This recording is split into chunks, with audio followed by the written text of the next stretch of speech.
Hi again then guys, and so we've got a slightly different from the usual special project for you today. It's actually a 3-part special project tune, and whereas usually these are replicas, this one is not. This is a custom from the ground up build, and it's actually inspired by the now hugely popular, for obvious reasons, SRT Tomahawk project.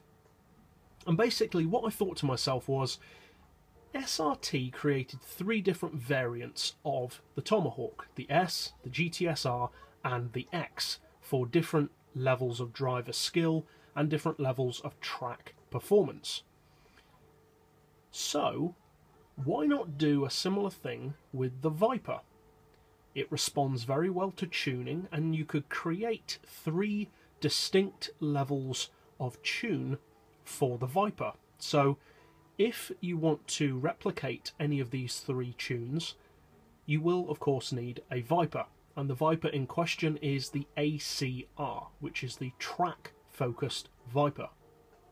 Now, I haven't really done much to it visually apart from obviously painted it orange. I've fitted the flat floor, which you definitely want to do in order to get this tune accurate to the build that I've done. Fitted black rims obviously, and black brake calipers, and also, as you can see, removed the rear wing. And that's something which may be a bit unusual at first glance about building a track car. Removing the rear wing isn't generally the first thing you do to build a decent track car, but that is what I've done in this case. And the reason for that is because this car just has so much grip anyway that you just don't need the rear wing.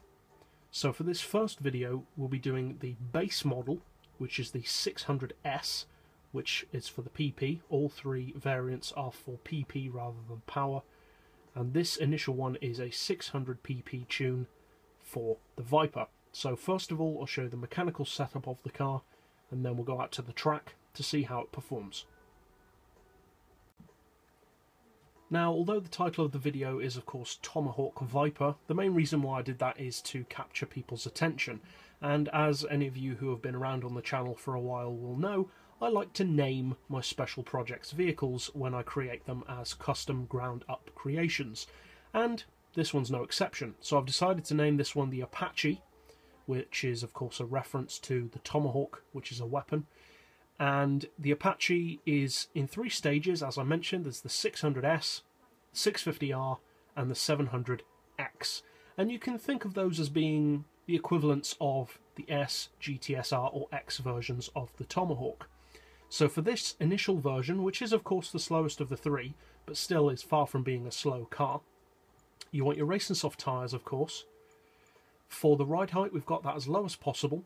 Then we've increased the springs to 1250 on the front, 1350 on the back, dampers to 5, anti-roll on 7, for camber you want 2 on the front, 3 on the back, neutral toe. For the gearbox we've got an auto setting of 205, then for the individual gears we've got 3.3, then 2nd, 3rd, 4th and 5th all the way to the left, with final drive on 0.770 and a final drive of 3. For the diff, you want the lowest initial torque. We've got acceleration on 40 and braking on 20. For the power, we do have an oil change, so you need to bear that in mind. And as far as the power, we've left it all standard and reduced it down to 89.1%, which is just under, as you can see, 570 horsepower.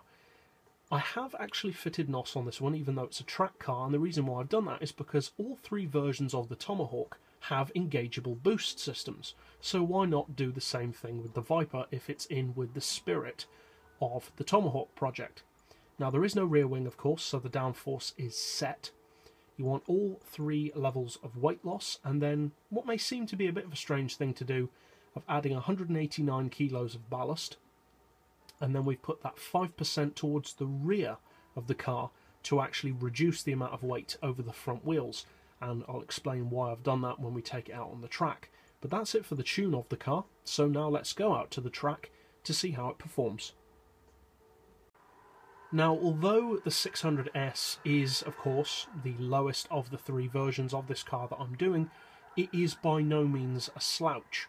570 horsepower may not sound like that much, but what this car can do with that is very impressive. It has a top speed of over 210 miles per hour, even more if you use NOS or slipstream.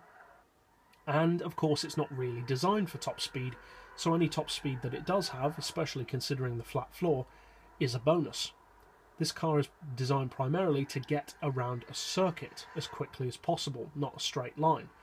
And it does that extremely well. Now, as I alluded to in the tuning section of the video, I'll explain why I put the weight ballast over the rear, which may seem a bit of an odd thing to do. But there's actually two reasons why I've done that.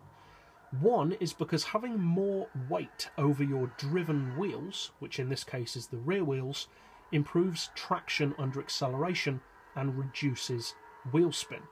The second benefit of doing so is it makes the ratio of weight more over the rear, obviously. And that loosens up the front end in terms of steering, and you can really feel that on this car. The turn-in is much better than it would be if it didn't have the ballast bias over the rear. Now overall, it may be the slowest of the three, the least powerful and the heaviest, but it is still a very, very fast machine. And if you're looking to build one of these tunes, I would recommend starting with this one first, because at the very least it gets you used to the way that this car handles, and it's still more than fast enough to prepare you for the other two versions. So I'm going to put links to the other two stages of this tune in the video description below, and hope to see you there. But for this build, that's it. So I'll see you guys next time, and as always, thanks for watching.